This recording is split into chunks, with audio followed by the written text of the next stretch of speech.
रूह कब्ज करने वाले फरिश्ते को मुल्कुल मौत यानी मौत का फरिश्ता कहते हैं, और जब किसी की मौत का वक्त करीब आ जाता है तो यह फरिश्ता उसके पास जाकर जान निकाल लेता है।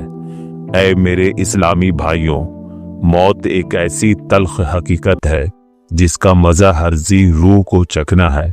मुल्कुल मौत के बारे में अल्लाह ताला ने अपनी किताब में इरशाद फरमाया, आप फरमा दीजिए कि जब मौत का फरिश्ता तुम्हारी जान कब्ज करेगा जो तुम पर मुकर्रर है, फिर तुम लौटकर अपने रब की तरफ जाओगे।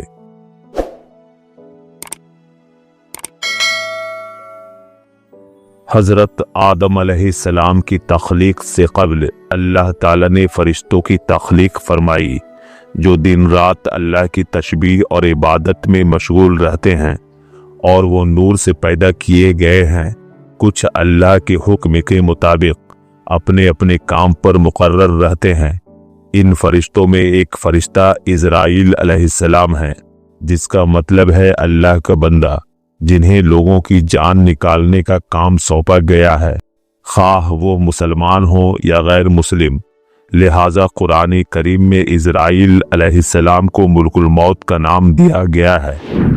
रिवायत है कि जब अल्लाह ताला ने हज़रत आदम की तख्लीक का इरादा फरमाया तो फरिश्तों को हुक्म दिया कि ज़मीन से हर तरह की मिट्टी ले आएं, लेकिन ज़मीन ने उन फरिश्तों को अल्लाह ताला का वास्ता देकर वापस भेज दिया। तो आखिर में अल्लाह ताला ने इज़राइल अलैहिस्सलाम को इस काम के लिए भेजा। जब ज़मीन ने इनकार किया और अल्लाह का वास्ता दिया तो आपने सख्ती से कहा, मैं अल्लाह का हुक्म पूरा किए बगैर वापस नहीं जा सकता, और आप मिट्टी लाने में कामयाब हो गए।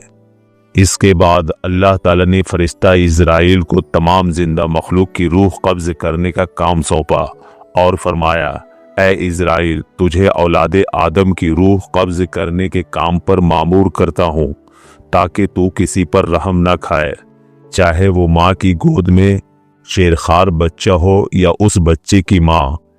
इस पर हज़रत इज़राइल ने अर्ज किया, ऐ खुदा, तूने मुझे यह खौफनाक और दर्दनाक काम क्यों सौंपा कि हर मखलूक मुझसे नफरत और खौफ करेगा। इस पर अल्लाह ताला ने फरमाया, ऐ इज़राइल, कोई बंदा या नहीं कहेगा कि फलां शख्स इज़राइल की वजह से मरा, बल्कि वो किसी बीमारी या हादसात को वजह करार देंगे।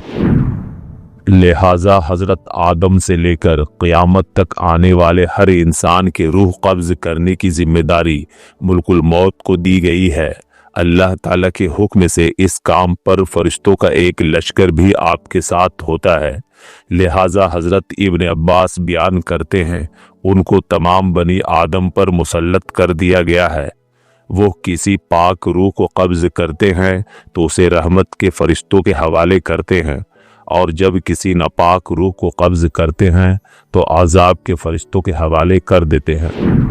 मुल्कुल मौत रोज़ाना हर शख्स का मुआयना करते हैं।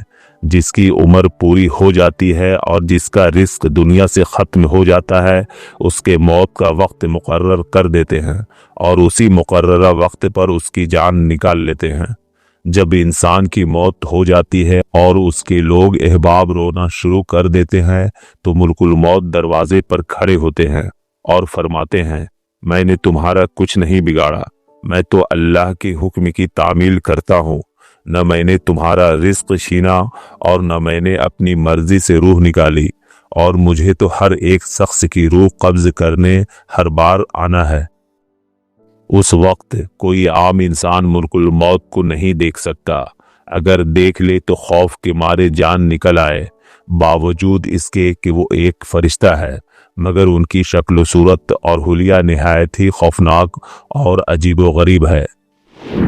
मुल्कुल मौत के मुताल्लिक हज़रत इब्न मसूद और हज़रत इब्न अब्बास रज़ी अल्लाहु अन्हा से मरवी है कि हज़रत इब्राहीम अलैहिस्सलाम ने एक बार मुल्कुल मौत से कहा, ऐ मुल्कुल मौत, आप मुझे वो शक्ल दिखाएं जिसमें आप काफिरों की रूह कब्ज करते हैं। तो मुल्कुल मौत ने कहा, यह आपकी क़ुव्वत से बढ़कर है। लेकिन इब्राहीम अलैहिस्सलाम के असरार करने पर मुल्कुल मौत ने अपनी शक्ल दिखाई।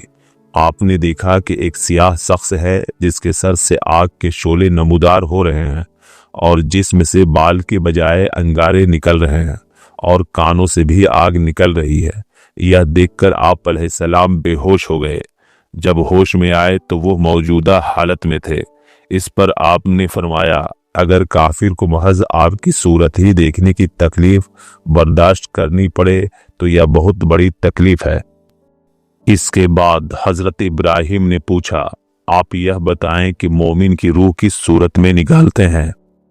ملک الموت نے کہا، ذرا اپنا منہ پھیریے۔ آپ نے منہ پھیر کر جو دیکھا تو آپ کے سامنے ایک خوبصورت جوان کھڑا تھا جس کا جسم خوشبودار سفید کپڑوں میں چمک رہا تھا۔ اس پر حضرت ابراہیم علیہ السلام نے فرمایا کہ اگر مومن کو آپ کا دیدار ہی ہو جائے تو کافی ہے۔ غرض ملک الموت کے خوف و دہشت کا یہ عالم ہے کہ نہ صرف انسان بلکہ جن و انس فرشتے تک آپ سے خوف کھاتے ہیں، لہٰذا ہر ذی روح کو موت دینے والے ملک الموت کو موت کیسے آئے گی؟ روایتوں میں آتا ہے کہ جب قیامت قائم ہوگی اور دنیا کی ہر نفس مر جائے گی، یہاں تک کہ جن اور تمام فرشتوں کو بھی موت آ جائے گی، یہاں تک کہ اسرافیل علیہ السلام بھی مر جائیں گے اور صرف ملک الموت باقی رہ جائیں گے۔ پھر تمام مخلوق کی روح قبض کرنے والے ملک الموت کی روح خود اللہ تعالیٰ قبض کریں گے۔ اللہ تعالیٰ فرمائیں گے، کوئی میرا شریک ہے جو میرا مقابلہ کرے؟ آج صرف میں ہی بادشاہ ہوں۔ زمین کے وہ بادشاہ کہاں چلے گئے جنہیں زمین کی بادشاہت پر بہت گمان تھا؟ غرض ملک الموت کا ذکر نہ صرف اسلام بلکہ دوسرے ابراہیمی اور غیر ابراہیمی مذہب میں بھی موجود ہے۔ یہودیوں کی کتاب انوک میں ملک الموت کو شمائل نامی فرشتہ قرار دیا جاتا ہے، اور عیسائی میں ملک الموت کو آرک اینجل مائیکل یعنی اینجل آف ڈیتھ کا درجہ دیا گیا ہے۔ اسی طرح قدیم مصری موت کے فرشتے کو ڈوماہ کا نام دیتے ہیں، جبکہ سمیری اور قینانی قوم موت کے فرشتے کو ماویت کہا کرتے ہیں۔ اور زرتشتی اور یزیدی مذہب میں بھی موت کے دو فرشتوں کا ذکر ملتا ہے جنہیں ناصر دین اور سجادین کہا جاتا ہے۔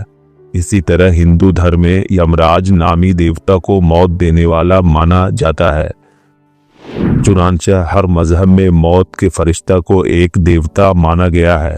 صرف اسلام مذہب میں ہم لوگ ملک الموت کو دوسرے فرشتوں کی طرح اللہ کے فرمانبردار مخلوق میں شمار کرتے ہیں اور انہیں بھی روز قیامت موت کا مزہ چکھنا ہے۔